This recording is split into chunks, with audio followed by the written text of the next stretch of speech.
I really even start. This is the Rumor Report. They call me Soldier Boy sometimes because they say it sounds fake, but I swear they're all true. On the Breakfast Club. All your Jordan stories are great. If you live long enough, you gotta have stories. That is very true. You know what I mean? Very true. Talk to him. Okay, Taylor. Taylor made it on another intro. I like that one. Yeah, that's all. That was cute. Okay. I'm not like Soldier Boy. My stories are true. His are true, too. All right. Jamie Foxx and Jennifer Aniston. Listen, there's a whole bunch of backlash. He received backlash for a social media post that he shared regarding fake friends. Mm-hmm. The post said they killed this dude named Jesus. What do you think they'll do to you? Hashtag fake friends. Hashtag fake love. Well, the post sparked a whole bunch of criticism of Fox's vague mentioning of the word, they, causing the Jewish community to feel targeted. A lot of people came to Jamie's defense, stating the post was a cultural thing, and most people knew that this was a reference to, betrayal of Judas and not an attack of the Jews, on the Jews. Jennifer Aniston received backlash because she liked the post, and people was like, hold up now, sis, relax. And she posted this story. She posted this to her story. This really makes me sick. I did not like this post on purpose or by accident. And more importantly, I want to be clear to my friends and anyone hurt by this showing up on their feeds. I do not support any form of anti-Semitism, and I truly don't tolerate hate of any kind. The only anti thing I got from that post was anti-friends, and the post had less to do with that and more to his statement of fake friends. I'm sure it was somebody in his life that was a fake friend, and he was saying, and in our culture, we've said things like this before.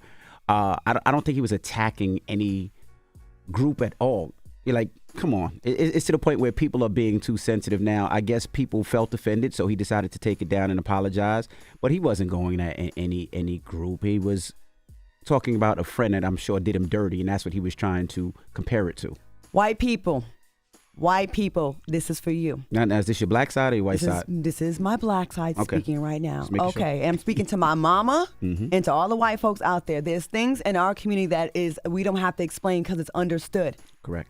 Whose grandmother did not tell them, baby, if they kill Jesus, what do you think they'll do to you? Correct. That's something that we say. Mm-hmm. It means if the most perfect human that we've ever heard of known a perfect being, was murdered or killed and people betrayed him, don't think you're better than that. Mm-hmm. Has nothing to do with anti-Semitism.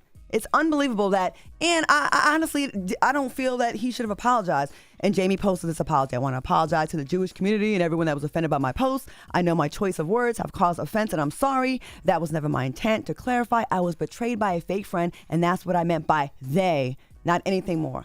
I have love in my heart for everyone. I love and support the Jewish community. My deepest apologies to anyone that was offended. Nothing but love, always, Jamie Foxx. Jamie Foxx, this is my black side speaking to you as well. You shouldn't apologize.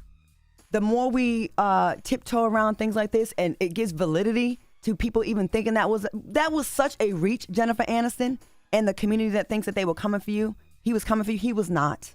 He wasn't. Right. Like, we're getting to a point where we have to backpedal everything we say to appease one group. Where's the apologies to us?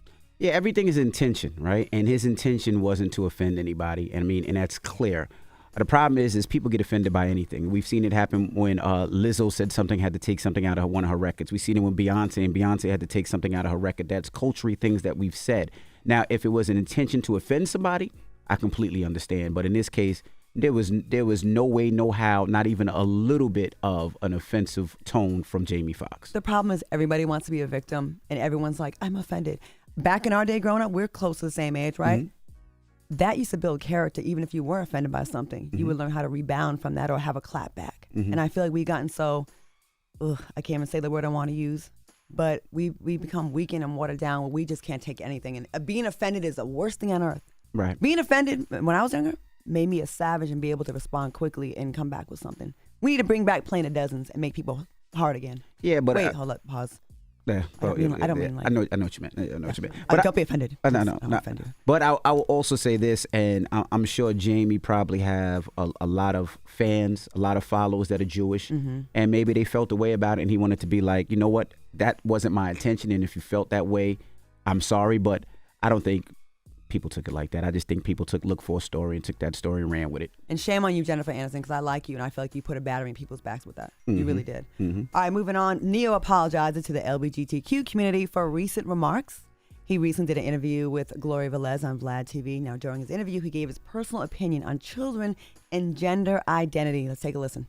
I have no issue with the LBGT. I have no problem with nobody. Okay, Right. Love who you love, do what you do. Exactly. I just personally come from an era where a man was a man and a woman was a woman, and it wasn't but two genders, and that's just how I rocked. I feel like parents have almost forgotten what the role of a parent is. Amen. It's like, okay, Lost control. if your little boy comes to you and says, "Daddy, I want to be a girl," and you just let him rock with that, he's 5. And where did he get that If from? you let this 5-year-old boy decide to eat candy all day, he's gonna do that. Exactly. Like, when did it become a good idea to let a 5-year-old, let a 6-year-old, let a 12-year-old make a life-changing decision for themselves? Where's the lie? Where's the lie? But then he with much pressure, he was forced into an apology. He said, after much reflection, I'd like to express my deepest apologies to anyone I may have hurt with my comments on parenting and gender identity. I've always been an advocate for love and inclusivity in the LGBTQ community, so I understand how my comments may have been interpreted as insensitive and offensive. It goes on and on and on. Once again, another black person having to apologize for having an opinion. Now listen, I understand it's tumultuous times and the community has definitely been under attack. 1,000%. So have black people, right? I agree with comments about parents not really parenting anymore and like kind of letting the children lead the way. And I think we need to get back to a place where, listen, I wanted to wear makeup when I was 12. I wasn't allowed to because my mom put her foot down and said, listen, that's something you do when you're older, when you Right. get too closer to be to an adult. We wouldn't let a kid eat whatever they want, play with fire. I think when you're young, you go through phases. And I think let kids be kids and just like live and just worry about kid things. I think sexuality and sex is something that we 5 and 6 years old, it shouldn't even be on the radar at that point. I think we're just introducing sex and sexuality just so young. And I know people might be mad at that comment, but I'm standing by it and I'm not apologizing. Yeah, I mean, I feel like as a parent, you decide to parent your kid the way that you want to parent your kid. I'm with you. I feel that at age 5, 6, I don't want my kids to be thinking about sex.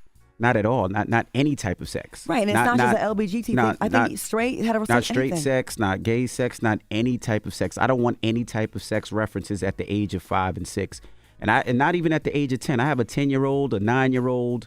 I had to start counting. One is about to be 7, and one's about to be 2. And that's not something that I even want on their mind. I want them to be kids. I want them to play outside. I want them to play basketball and football and dance. And my daughter's making movies at the house using iMovie now, having a great time. But I don't want sex to be a part of that. And I don't make them or allow them to watch anything that has any sexual, innuendos at all. So am I a bad parent for that? No. But if Neil wants to raise his kids, I think he has a lot of them. He can raise them the way that he wants to be. And I don't have a problem with that. So, Envy, what do you say? And there is an argument, right, to the critics that will say, hey, but, I want my kid to feel comfortable living in their truth. Correct. And they say they recognize that at early age. And I do believe that. I do believe children, some children they're born that way. You know what I mean? Like, I don't want to stifle them, right? I just think we should talk less about sex and more about kid things. Yeah, I'm never going to stifle how my kid feels or what my kid wants or what my kid thinks that him or her wants. But I will try to lead a life as a kid. When I was a kid, I was a kid. I played. I played video games. I played baseball. I did whatever I wanted to do. My parents didn't stifle me. But I also didn't have, I'm a grown-ass man, and I still haven't had the conversation with the birds and bees with my mom and my dad yet. Me too. I'm still waiting. I'm still waiting for that conversation. Dad, I know you're listening, everyone. We still didn't have that conversation. But that's what it was. We didn't have that conversation. When we get to a little older age, when they're teens and it's more, and then we'll have that conversation. But right now, I just want my kids to be kids. Just play. Have fun. Enjoy life. Support them without stifling them, but I don't encourage any kind of sex talk until they're a little older, maybe. I feel the same way. All right. We on the same page. All right. Y'all be mad if y'all want to, but that's what we think. And I think we got to get back to a point where we can have opinions on things without it being called a phobia. Correct. And that is your rumor report. Now, Charlamagne is out. If you want to give Donkey of the Day to anybody you want, 800-585-1051. Phone lines are wide open again. 800-585-1051. Give Donkey the Day to whoever you want. It's The Breakfast Club. Good morning. Wake that ass up. In the morning. The Breakfast Club.